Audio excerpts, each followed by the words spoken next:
ವಯೋಸಹಜ ಬ್ಯಾಂಕ್ ಜನಾರ್ದನ ರೆಡ್ಡಿ ಅವರು ಆಸ್ಪತ್ರೆಯಲ್ಲಿ ದಾಖಲಾಗಿ ಚಿಕಿತ್ಸೆಯನ್ನು ಪಡೆದುಕೊಳ್ತಾ ಇದ್ರು. ಇತ್ತೀಚೆಗಷ್ಟೇ ಸ್ಯಾಂಡಲ್ವುಡ್ನಿಂದಲೂ ಕೂಡ ದೂರ ಉಳಿದಿದ್ರು.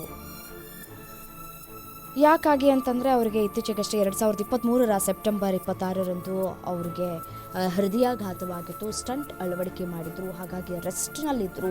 ಅದಾದ ನಂತರ ಒಂದಷ್ಟು ಕಾರ್ಯಕ್ರಮಗಳಲ್ಲೂ ಕೂಡ ಅವರು ಕಾಣಿಸ್ಕೊಳ್ತಾ ಇದ್ರು. ಬಟ್ ಆದರೆ ಯಾವುದೇ ಸಿನಿಮಾ ಆಗ್ಬೋದು ಅಥವಾ ಧಾರಾವಾಹಿಗಳಲ್ಲಾದರೂ ಆಗ್ಬೋದು, ನಟನೆಯಿಂದ ಅವರು ಸ್ವಲ್ಪ ವಿರಾಮ ತೆಗೆದುಕೊಳ್ಳುವಂತಹ ಕೆಲಸಕ್ಕೆ ಮುಂದಾಗಿದ್ದರು. ನನ್ನ ಆರೋಗ್ಯ ಚೆನ್ನಾಗಿದ್ರೆ ನಾನು ಅನ್ನುವಂತಹ ನೆಟ್ಟಿಗೆ ಅವರು ಫುಲ್ ರೆಸ್ಟ್ ಮೋಡ್ಗೆ ತೆರಳಿದ್ರು.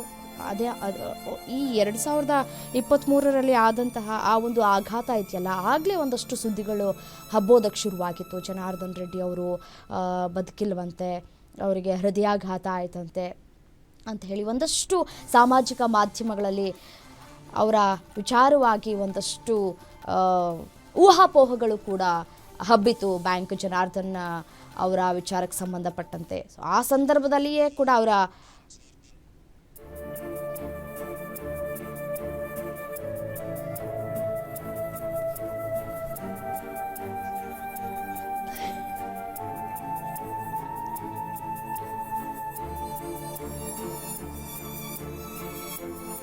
ಬ್ಯಾಂಕ್ ಜನಾರ್ದನ್ ಅವರು 500ಕ್ಕೂ ಹೆಚ್ಚು ಸಿನಿಮಾಗಳಲ್ಲಿ ನಟನೆ ಮಾಡಿದ್ದಾರೆ. ಅವರ ಒಂದೊಂದು ಸಿನಿಮಾಗಳನ್ನು ನಾವು ನೋಡಿದಂತಹ ಸಂದರ್ಭದಲ್ಲಿ ನಿಜಕ್ಕೂ ಖುಷಿ ಆಗ್ತಾ ಇತ್ತು. ಅವರು ಸಿನಿಮಾದಲ್ಲಿ ಇದ್ದಾರೆ ಅಂತಂದರೆ ಹಾಸ್ಯಕ್ಕೇನು ಸಮಸ್ಯೆನೇ ಇರ್ತಾ ಇರಲಿಲ್ಲ. ಅಷ್ಟರ ಮಟ್ಟಿಗೆ ಅವರ ಆ್ಯಕ್ಟಿಂಗ್ ಇದೆಯಲ್ಲ, ಅದು ನಿಜಕ್ಕೂ ಒಂಥರ ಖುಷಿ ಕೊಡೋದು. ನಾವು ಸಿನಿಮಾ ಕೂಡ ನೋಡಿದ್ದೀವಿ. ಅವರ ಅಭಿನಯ ಇದೆಯಲ್ಲ, ನಿಜಕ್ಕೂ ಅದ್ಭುತ. ಅವರಿಗೆ ಬಹಳ ಇಂಟ್ರೆಸ್ಟಿಂಗ್ ಇತ್ತಂತೆ ಈ ಸಿನಿಮಾ ರಂಗದಲ್ಲಿ ಇಂಟ್ರೆಸ್ಟ್ ಇದ್ದಂತಹ ಸಂದರ್ಭದಲ್ಲಿ ಹೇಗಾದರೂ ಮಾಡಿ ನಾನು ಕೂಡ ಸಿನಿಮಾಗೆ ಬರಬೇಕು ಅನ್ನುವಂತಹ ಆಸೆಗಳನ್ನು ಕೂಡ ಇಟ್ಕೊಂಡಿದ್ರು ಅನ್ನೋದು ಕೂಡ ಗೊತ್ತಾಗ್ತಾ ಇದೆ. ಅವರ ಆಸೆಗೆ ಎಲ್ಲೂ ಕೂಡ ನಿರಾಸೆ ಆಗಲಿಲ್ಲ. ಬ್ಯಾಂಕ್ನಲ್ಲಿ ಕೆಲಸ ಮಾಡಿಕೊಂಡು ಅದಾದ ನಂತರ ಸಿನಿಮಾ ರಂಗಕ್ಕೆ ಎಂಟ್ರಿ ಕೊಡ್ತಾರೆ. ಸಿನಿಮಾ ರಂಗದಲ್ಲಿ 800ಕ್ಕೂ ಅಧಿಕ ಸಿನಿಮಾಗಳಲ್ಲಿ ನಟನೆ ಮಾಡಿದ್ದಾರೆ. ತರ್ಲೆ ನನ್ನ ಮಗ ಸಿನಿಮಾ ನೋಡಿದ್ರೆ ನಿಜಕ್ಕೂ ಅದರಲ್ಲಿ ಹಾಸ್ಯ ಭರಿತ ಒಂದಷ್ಟು ಸನ್ನಿವೇಶಗಳಿದೆ. ಆ ಸನ್ನಿವೇಶಗಳನ್ನು ಇವತ್ತಿಗೂ ಕೂಡ ನಾವು ಮೆಲುಕು ಹಾಕ್ಬೋದು. ಅಷ್ಟರ ಮಟ್ಟಿಗೆ ಅಂಥ ಸಿನಿಮಾಗಳಲ್ಲಿ ನಟನೆ ಮಾಡಿದಂತಹ ಜನಾರ್ದನ್ ಅವರು ನಮ್ಮೊಂದಿಗಿಲ್ಲ. ಮಧ್ಯರಾತ್ರಿ 2:30 ಸುಮಾರಿಗೆ ಇಹಲೋಕ ತ್ಯಜಿಸಿದ್ದಾರೆ. 2022 ಮಠ ಸಿನಿಮಾದಲ್ಲೂ ಕೂಡ ಅವರು ಅಭಿನಯವನ್ನು ಮಾಡಿದ್ದಾರಲ್ಲ, ಆ ಸಿನಿಮಾ ಕೂಡ ಬಹಳಷ್ಟು ಹಿಟ್ಟಾಗಿತ್ತು. ಸೊ ಇವತ್ತು ನಮ್ಮೊಂದಿಗಿಲ್ಲ. ಇನ್ನು ಅವರ ಜೊತೆ ನಟಿಸಿದಂತಹ ಸಹ ಕಲಾವಿದರು ಕೂಡ ನಮ್ಮ ಜೊತೆ ಮಾತನಾಡಿದ್ರು.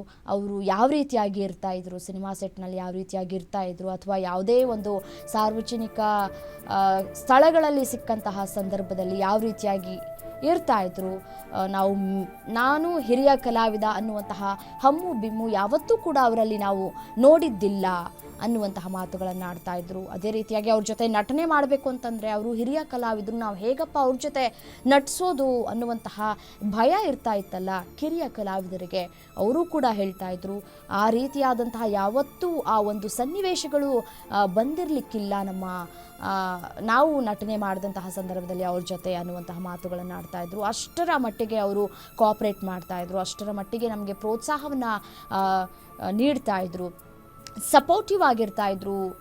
ಯಾವುದೇ ಒಂದು ಪಾತ್ರದಲ್ಲಿ ನಾವು ಯಾವ ರೀತಿಯಾಗಿ ಅಭಿನಯ ಮಾಡಬೇಕು ಅನ್ನೋದರ ಕುರಿತು ಅವರು ಸಪೋರ್ಟಿವ್ ಆಗಿ ನಿಲ್ತಾಯಿದ್ರು. ಹೀಗೆ ಮಾಡಿದ್ರೆ ಹೀಗಾಗತ್ತೆ ಅನ್ನುವಂತಹ ಅದನ್ನೆಲ್ಲ ಕೂಡ ನಾವು ಅವರ ಬಳಿ ಕಲಿತಂತಹ ಕಲಾವಿದರು ಅನ್ನುವಂತಹ ಮಾತುಗಳನ್ನು, ಅದೇ ರೀತಿಯಾಗಿ ಅವರ ಜೊತೆ ಇದ್ದಂತಹ ಒಡನಾಟದ ಬಗ್ಗೆ ಕೂಡ ಗ್ಯಾರಂಟಿ ನ್ಯೂಸ್ ಜೊತೆ ಹಂಚಿಕೊಂಡ್ರು. ಸುಮಾರು 500ಕ್ಕೂ ಅಧಿಕ ಚಿತ್ರಗಳಲ್ಲಿ ನಟಿಸಿರುವಂತಹ ಹಾಸ್ಯ ಕಲಾವಿದ. ಸಿನಿಮಾ, ಕಿರುತೆರೆ, ರಂಗಭೂಮಿಯಲ್ಲೂ ಅವರು ನಟನೆ ಮಾಡಿದ್ದಾರೆ.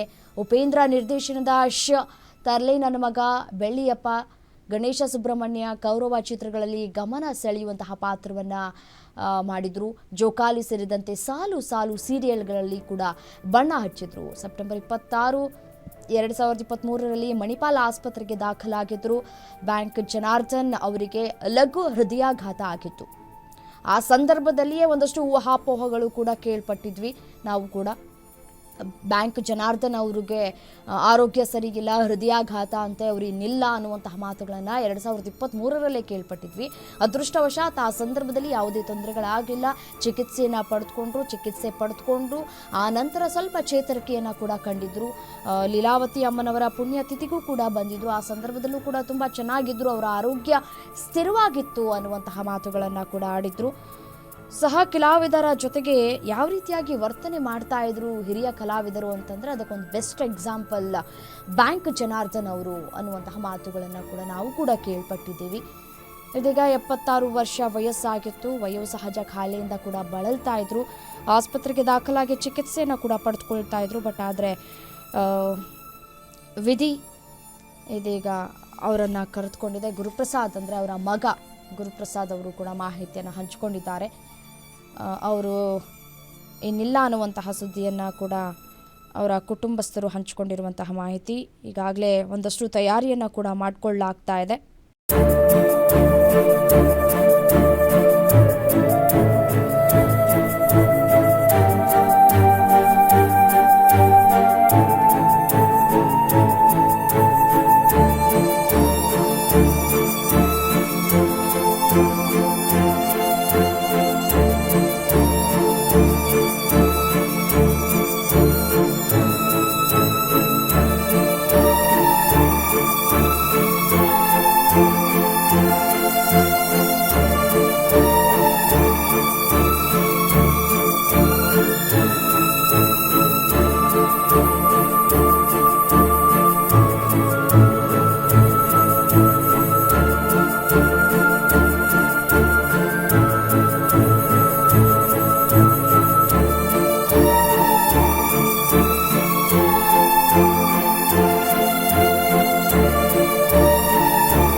ಸಿನಿಮಾದಲ್ಲಿ ಅವರ ನಟನೆ ಎಷ್ಟರ ಮಟ್ಟಿಗೆ ಇತ್ತು ಅಂತ ಹೇಳಿ ಒಂದೊಂದು ಡೈಲಾಗುಗಳಿಗೂ ಕೂಡ ನಮಗೆ ನಗು ಬರುತ್ತೆ.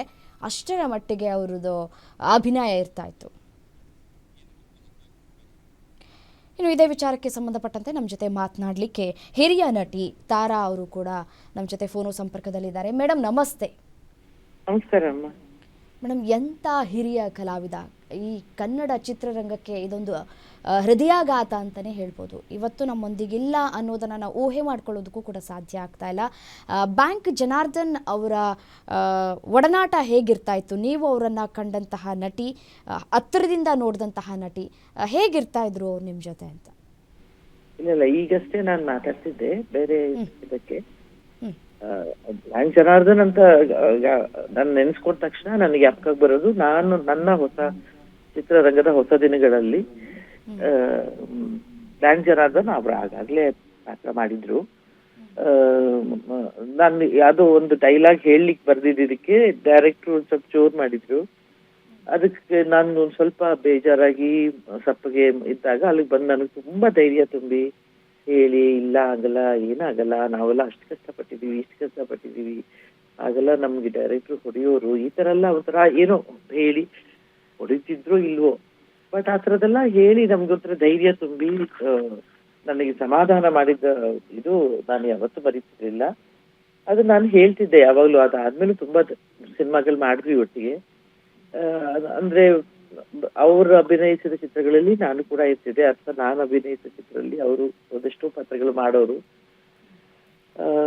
ಬಟ್ ತುಂಬಾ ಸ್ಪಾಂಟೇನಿಯಸ್, ಅದಕ್ಕಿಂತ ಹೆಚ್ಚಾಗಿ ಒಳ್ಳೆ ಮನುಷ್ಯ. ಆಮೇಲೆ ಆವಾಗ ಬಿಗಿನಿಂಗ್ ಡೇಸ್ ಅಲ್ಲಿ ನಾನು ನೋಡಿದಾಗ ಅವ್ರು ಬ್ಯಾಂಕ್ ಅಲ್ಲಿ ಕೆಲಸ ಮಾಡ್ಕೊಂಡು ಬಂದು ಶೂಟಿಂಗ್ ಮಾಡೋರು. ಅದರಿಂದಾನೇ ಅವ್ರಿಗೆ ಬ್ಯಾಂಕ್ ಜನಾರ್ದನ್ ಅಂತ ಹೆಸರು ಬಂದಿದ್ದು. And is A good actor, ಒಳ್ಳೆ ಮನುಷ್ಯ. ನನಗೆ ಅದು ತುಂಬಾ ನೆನಪಲ್ಲಿ ಬರುತ್ತೆ. ಆಮೇಲೆ ಅವ್ರಿಗೆ ಬಹಳ ವರ್ಷಗಳಿಂದ ಆರೋಗ್ಯ ಸರಿ ಇರ್ಲಿಲ್ಲ. ಅದು ಒಂಥರ ಎಲ್ರಿಗೂ ಗೊತ್ತಿರುವಂತ ವಿಚಾರ ಅದು. ಬಟ್ ಅಫ್ಕೋರ್ಸ್ ಪ್ರತಿಯೊಬ್ಬರನ್ನು ಕಳ್ಕೊಂಡಾಗ್ಲೂ ನಮಗೊಂದು ಅದೊಂದು ಸ್ಪೇಸ್ ಖಾಲಿ ಅಂತ ಅನ್ಸುತ್ತೆ.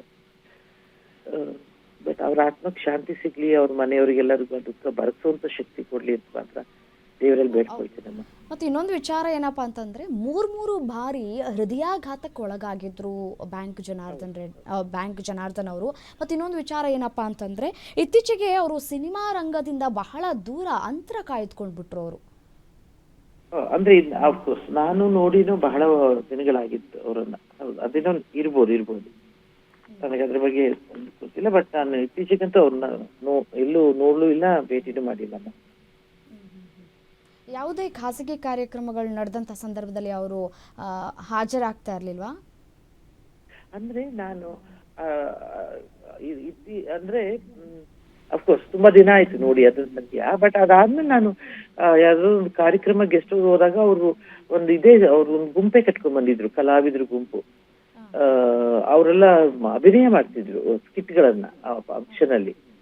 ಅವಾಗ್ಲೂ ಬಂದು ಎಲ್ರು ಮಾತಾಡ್ಕೊಂಡು ಹೋಗಿದ್ರು, ಅಯ್ಯೋ ನಾವ್ ಇದ್ರಲ್ಲಿ ಒಂದು ಸ್ಕಿಟ್ ಇದೆ, ನೀವು ನೋಡ್ಕೊಂಡು ಹೋಗ್ಬೇಕು ಅಂತ ಹೇಳಿದ್ರು. ಅಂದ್ರೆ ಆ ತರದ ಕಾರ್ಯಕ್ರಮಗಳಲ್ಲಿ ಹಾಸ್ಯದ ಒಂದು ಡ್ರಾಮಾ ಮಾಡೋದು ಅಥವಾ ಈ ಒಂದು ಸ್ಕಿಟ್ಗಳು ಮಾಡೋದು ಅದೆಲ್ಲ ಮಾಡೋರು ದೊಡ್ಡ ದೊಡ್ಡ ಫಂಕ್ಷನ್ ಅಲ್ಲಿ. ಆ ತರ ನೋಡಿದ್ದೆ ನಾನು. ಅದು ಸಿನಿಮಾಗಳಲ್ಲಿ ನೋಡಿದ್ ಕಡಿಮೆ ಇತ್ತೀಚೆಗೆ. ಓಕೆ ಮೇಡಮ್, ಧನ್ಯವಾದಗಳು ಗ್ಯಾರಂಟಿ ನ್ಯೂಸ್ ಜೊತೆ ಮಾತನಾಡಿದ್ದಕ್ಕಾಗಿ. ತಾರಾ ಹಿರಿಯ ನಟಿ ಮಾತನಾಡಿದ್ರು ಗ್ಯಾರಂಟಿ ನ್ಯೂಸ್ ಜೊತೆ. ಅವರು ಸಿನಿಮಾ ರಂಗದಲ್ಲಿ ತೊಡಗಿಸಿಕೊಂಡಂತಹ ದಿನಗಳ ಬಗ್ಗೆ ಕೂಡ ಹಂಚಿಕೊಂಡ್ರು. ಅದೇ ರೀತಿಯಾಗಿ ಅವರು ಯಾವುದೋ ಒಂದು ಸಿನಿಮಾದಲ್ಲಿ ನಟನೆ ಮಾಡಿದಂತಹ ಸಂದರ್ಭದಲ್ಲಿ ಬ್ಯಾಂಕ್ ಜನಾರ್ದನ್ ಅವರು ಕೂಡ ಇದ್ದರು. ಆ ಸಂದರ್ಭದಲ್ಲಿ ಒಂದಷ್ಟು ಸನ್ನಿವೇಶಗಳಾಯಿತು. ನಾವು ಅವಾಗ ಕಿರಿಯ ಕಲಾವಿದರಾಗಿದ್ವಿ. ಆಗ ನಮಗೆ ನಟನೆ ಮಾಡೋದಕ್ಕೆ ಒಂದಷ್ಟು ತೊಂದರೆಗಳಾದಂತಹ ಸಂದರ್ಭದಲ್ಲಿ ನಾವು ಅವಾಗ ಹತ್ಕೊಂಡು ಕೂತಂತಹ ಸಂದರ್ಭದಲ್ಲಿ ಅವರು ನಮಗೆ ಧೈರ್ಯವನ್ನು ತುಂಬುವಂತಹ ಕೆಲಸವನ್ನು ಮಾಡ್ತಾಯಿದ್ರು ಅನ್ನುವಂತಹ ಮಾತುಗಳನ್ನು ಕೂಡ ಆಡಿದ್ರು.